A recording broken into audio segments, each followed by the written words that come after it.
আজ উল্টো রথ। প্রভু জগন্নাথ, বলরাম আর সুভদ্রা দেবী ফিরে যাবে মাসির বাড়ি থেকে। আজ আমার খুব মন চাইলো প্রভুর উদ্দেশ্যে একটু সিমের পায়েস বানাবো। আসলে ভগবানের জন্য যখনই আমরা কিছু বানাই অন্তরে ভক্তি দিয়ে, ভালোবাসা দিয়ে, তার স্বাদ হয় অমৃত তুল্য। তার জন্য কোনো পরিমাপের কখনোই দরকার পড়ে না।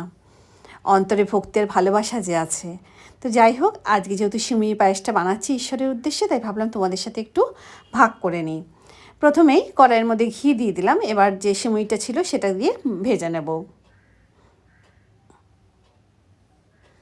এবার এখানে আমি 1 লিটার মতো দুধ দিয়েছি, তবে পুরো দুধটা দেবো না, একটুখানি দুধ আমি বাঁচিয়ে রাখবো। দিয়ে দিলাম তেজপাতা আর কয়েকটা কাজু কিশমিশ ধুয়ে দিয়ে দিয়েছি।